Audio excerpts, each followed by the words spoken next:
Hi friends, Shri Gurudev Sonali पिसे ब्लॉगमध्ये तुमचं स्वागत आहे। सगळ्यांना गुड मॉर्निंग। आता हा व्हिडिओ रात्रीचा आहे, तर ह्या व्हिडिओमध्ये काय बनवत आहे तर तुम्ही ओळखून कमेंटमध्ये सांगा आणि मी पण सांगत आहे तुम्हाला। तर इथं चण्याची डाळ घेतलेली आहे मी अर्धा किलो आणि ती 5 ते 7 तास भिजवली होती। म्हटलं चला आज काहीतरी वेगळं, सासूबाई आले तर त्यांच्यासाठी काहीतरी नवीन नवीन करून पदार्थ खाऊ घालावे, कारण ते जास्त वेळ आपल्याकडे नसते, जास्त टाइम आपल्याकडे म्हणजे जास्त दिवस नसते, आले की 1 महिनाभर राहते आणि परत जाते। तर चला आता बघू शकताय तुम्ही, व्हिडिओ स्किप न करता आपला हा व्हिडिओ बघा की आज स्पेशल काय बनवलेला आहे। तर आज बनवत आहे मी बेसनच्या थापून वड्या। आता ह्याला कोणाची काय काय पद्धत आहे बोलण्याची किंवा काय काय म्हणते त्याला, तर तुम्ही कमेंटमध्ये सांगू शकताय। तर बघू शकता इथं मी डाळ अशी मस्त वाटून घेतलेली आहे आणि खूप छान बारीक केलेली आहे, अगदी बारीक नाही आणि अगदी मोठंही नाही, थोडंसं जाडसरच ठेवायचं।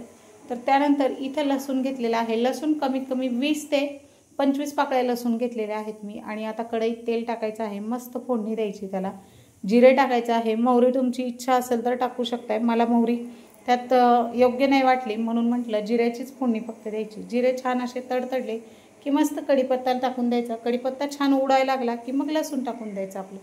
तर तुम्ही बघू शकताय कढीपत्ता पण भरपूर असं टाकायचं आहे, तुम्हाला आवडत असेल, ऑप्शन आहे ते, आवडत असेल तर टाका त्याच्यामध्ये, नसेल तर नाही टाकलं तरी चालेल, पण मला कढीपत्ता त्याच्यामध्ये आवडतो म्हणून टाकलेला आहे। लसूण छान असं थोडंसं लालसर होऊ द्यायचं आहे, अगदी जास्त खरपूस करायचं नाही आहे। तर तुम्ही बघू शकता आपल्या लसणाला थोडासा कलर आलेला आहे आणि आता आपण हिंग टाकायचं आहे। हिंगाने खूप टेस्ट येते, खूप छान टेस्ट येते बऱ्यापैकी। एक छोटा आपला मसाल्याच्या डब्यात चमचा असतो त्या चमच्याने टाकलं तरी चालेल।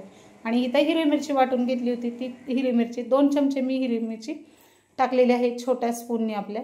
तर आता हे छान एकजीव करून घ्यायचे। त्यानंतर याच्यामध्ये आपल्याला हळद टाकायची आहे, मस्त असं मिरची तेलात तळून झालेली आहे, मिरची तेलात तळल्यानंतर तिखटपणा जातो म्हणून छान तळून घ्यायचं आहे।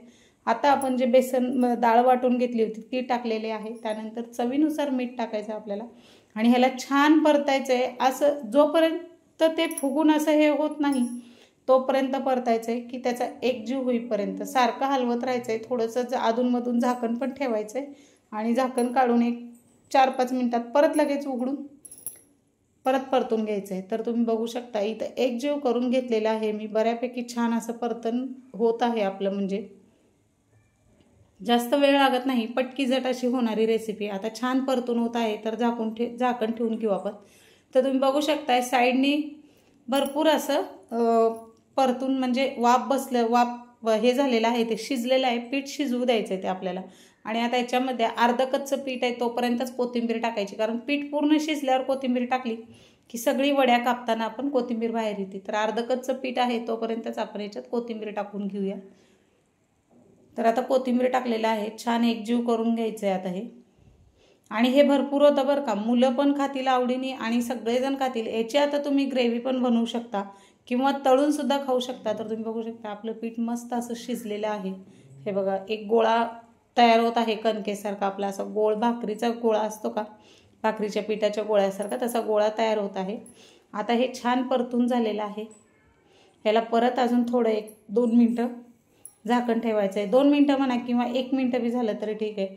आता एक ताट घ्यायचं आहे, आता माझी आईची रेसिपी आहे, आई करायची, हे फक्त आपल्याकडे पितृपाठात किंवा आपलं तीत वगैरे असती, जे आपले कोणी घरातले वारलेले आहेत तेव्हा हे बनवतात, पण म्हटलं चला आज आपण खाण्यासाठी म्हणून बनवूया। तर तूप असं भरपूर टाकून घेतलेलं आहे आणि आता हे एका ताटावर झालेलं नाही तर 2 ताटांवर झालेलं आहे। तर तुम्ही बघू शकता हे गरम गरम आहे तोपर्यंतच ह्याला थापून घ्यायचं आहे, मस्त असं छान थापून घ्यायचं आहे। बघा आता थोडंसं पाण्याचा ओलसर हात लावायचं ह्याला। आईची रेसिपी म्हणजे काय अप्रतिम, आईने शिकवलेलं प्रत्येक गोष्ट मुलीने ध्यानात ठेवले तर तिचा संसार खूप छान होतो। आणि हे बघू शकताय तुम्ही माझ्या आईची रेसिपी ही, आणि आईच्या हातच्या वड्यात ती टेस्ट वेगळी आणि मी बनवलेली टेस्ट वेगळी। शेवटी आईच्या हाताला जी चव असते ती आपल्या हातात येत नाही, आई ती आईच असते शेवटी। तर तुम्ही बघू शकता इथं मस्त असं मी थापून घेतलेलं आहे, थोडं जाडसरच थापलं होतं कारण आई पातळ एकदम करती, मी जरा जाडसर केलं होतं कारण मला ग्रेव्ही पण करायची होती ह्याची। तुम्ही बघू शकताय मस्त असं हे आपलं गोल गरगरीत थापून झालेलं आहे। तर हे 1 नाही तर 2 ताटांवर झालं होतं, कारण अर्धा किलो डाळ घेतली होती मी हरभऱ्याची आपली। तर चला व्हिडिओ स्किप न करता पूर्ण व्हिडिओ बघा आणि कसं झालेलं आहे हे सांगा, कारण सासूबाईंना हे खूप आवडते. जे जे त्यांना आवडते ते आपण करून घालवायचा प्रयत्न करायचा. हे बघा आता हे छान असं कट करून घ्यायचं आणि कोथिंबीर तुम्ही बघू शकता वरून पण टाकू शकता. माझी आई वरून कोथिंबीर पण टाकते आणि असं पिठात पण टाकते शिजताना, आणि खोबरं पण खिसून टाकते. तर आता मला हे ग्रेव्ही करायची होती म्हणून मी काही जास्त हे केलं नाही. आणि तळलेलं पण आहे, शालो फ्राय पण केलेलं आहे. थोडंसं शालो फ्राय करायचं किंवा अगदी तेलात पण तळून घेतलं तरी चालतंय तुम्ही. खूप मस्त आणि खूप टेस्टी झाली होती आणि झटकीपट अशी रेसिपी आहे. तर चला व्हिडिओ कमेंट करून सांगा कशी झालेली आहे. आईच्या हातची ही थाप वडी किंवा काय म्हणते त्याला, बेसनची थापून केलेली वडी कमेंटमध्ये नक्की सांगा. तर बघा कशा गोल गरगरीत आणि चौकोनी कट केलेल्या आहेत. एकसारख्या कट झालेल्या आहेत, लहान मोठ्या झालेल्या नाहीत.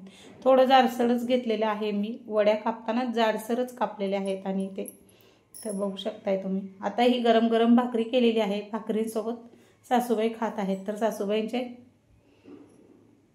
सासूबाई खात आहेत तर तुम्ही बघू शकताय त्यांचे चेहऱ्यावरचा हावभाव बघा. खाऊन त्या टेस्ट करून सांगत आहेत. मस्त झालंय म्हणतात त्या. आणि भाकरी आणि आपल्या ह्या वड्या खूप छान लागतात. चला या खायला पटकन तुम्ही. आणि झटकीपट ही रेसिपी आहे. कमेंटमध्ये सांगा ह्याला तुमच्याकडे कोणाकोणाकडे कुठल्या भागात काय काय म्हणलं जातं ह्याला, कारण प्रत्येकाच्या भागात प्रत्येकाच्या गावात वेगवेगळं नाव दिलं जाते. तर चला व्हिडिओ स्किप न करता पूर्ण व्हिडिओ बघा आणि कसे वाटले कमेंटमध्ये नक्की सांगा. Bye bye. श्री गुरुदेव. भेटू पुढच्या व्हिडिओमध्ये.